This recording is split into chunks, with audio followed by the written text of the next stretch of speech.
In the light off history ইতিহাসের আলো YouTube চ্যানেলে তোমাদের সবাইকে শুভেচ্ছা জানিয়ে শুরু করছি ভারতীয় penal code, Indian penal code. তোমরা জানো যে 1833 সালে যে আইন হয়েছিল, সনদ আইন, সেই আইনেরই একটি ফলো আপ আইপিসি বা ইন্ডিয়ান পেনাল কোড। 1833 সালে সনদ আইন প্রণীত হওয়ার পর 1834 সালে লর্ড মেকলে একটি কমিশনের গুরুত্বপূর্ণ সদস্য হিসেবে তার সুপারিশগুলোকে তুলে ধরেছিলেন এবং 1834 সালে ইন্ডিয়ান পেনাল কোডের কাজ শুরু হয়।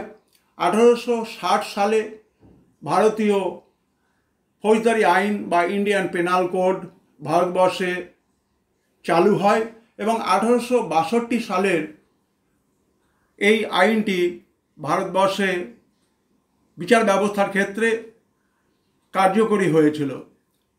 মনে রাখতে হবে, এই আইনটি ভারত স্বাধীন হওয়ার পরেও কিন্তু কার্যকর রয়েছে।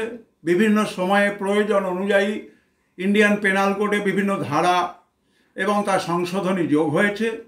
2023 সালে এই ইন্ডিয়ান পেনাল কোড কিছুটা পরিবর্তিত রূপে এবং নতুনভাবে ভারতীয় সংস্করণ হিসেবে, ভারতীয় ন্যায় সংহিতা হিসেবে চালু হওয়ার প্রয়াস শুরু হয়েছে এবং 2024 সালে 1 জুলাই থেকে ভারতীয় ন্যায় সংহিতা কার্যকর হয়েছে।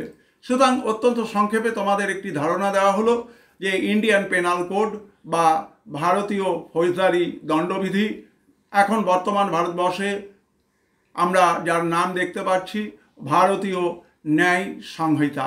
সুতরাং বিচার সংক্রান্ত বিষয়ে আইপিসি ইন্ডিয়ান পেনাল কোড অত্যন্ত গুরুত্বপূর্ণ একটি দিক। অন্যান্য ভিডিও দেখতে এবং তার বিষয়গুলি জানতে in the light off history ইতিহাসের আলো ইউটিউব চ্যানেলে নজর রেখো।